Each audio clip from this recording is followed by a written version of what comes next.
chilly blue Warsaw sky greeted delegates to this year's Dev Days. Despite the tough global economic context, there was an undeniable feeling of hope and optimism in the air. Again and again, speakers referred to the momentous events of the Arab Spring, which have seen the winds of change blowing through many developing countries since last year's meeting. Fala niedawnych wydarzeń, począwszy od ubiegłorocznych protestów na Białorusi. Events starting with last year's protests in Belarus, the movements in Africa and the Middle East and news coming out of Burma show that things are changing. Representatives of Burmese civil are with us today.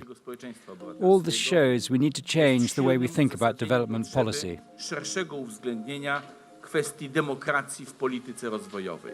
Today, the Arab Spring continues to remind us that others still yearn for freedom and better future. And as we look to the future, governance, democracy, and human rights will form a central part of our vision. Recently, we've been named that the definition came out that Kyrgyzstan was at the beginning of the Arab Spring. Economic times are hard, but we cannot balance budgets with the lives of the world's poorest and most vulnerable. We know what is happening, and I am urging Europe not to accept dirty money from dictators.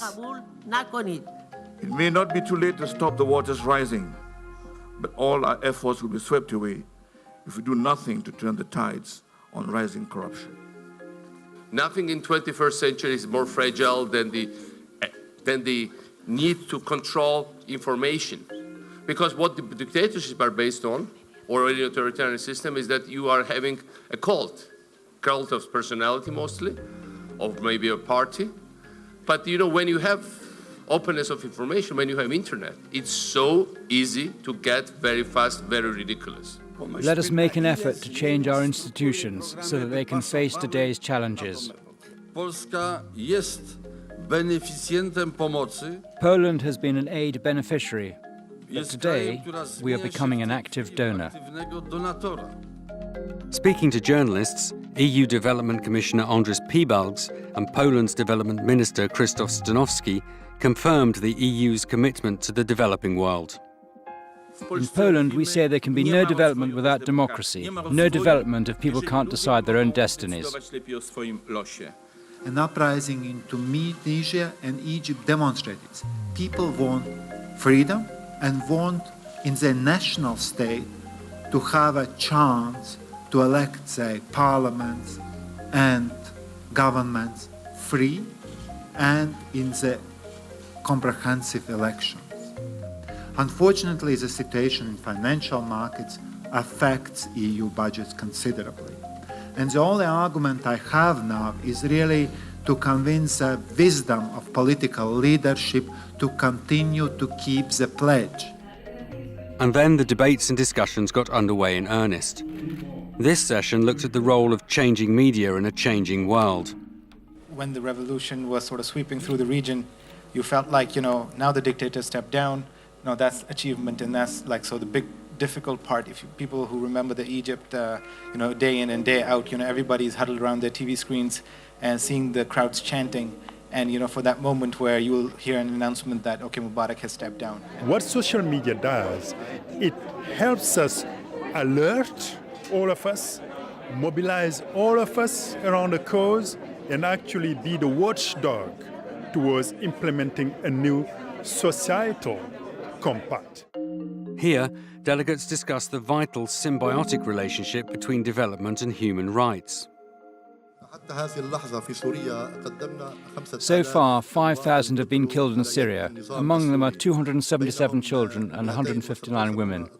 Many people have been tortured to death. All of these crimes were committed in cold blood, and the international community watched and did nothing. As well as panellists, the room also heard from young people who'd been on the streets at the forefront of many of this year's pro-democracy movements. There's an unexplainable optimism, because now this revolution made something very concrete. It made us see the reality and the truth of our countries. And this reality is hard because everything, we didn't win yet. and everything is like nothing is done. We have all the work. We made the reaction, now we need to do the actions. In the early evening, Tunisia's interim prime minister reminded delegates that democracy and development are above all about the courage of people like his young compatriot. Not all revolutions end in democracy. Often revolutions have ended in anarchy, chaos and violence.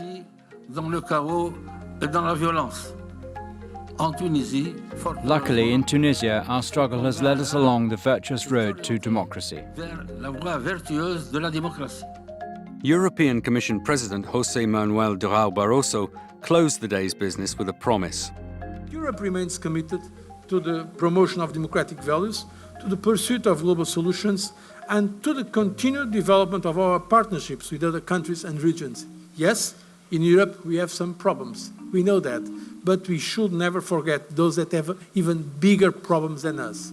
That in some parts of the world, people don't have enough food to eat, they don't have clean water to drink.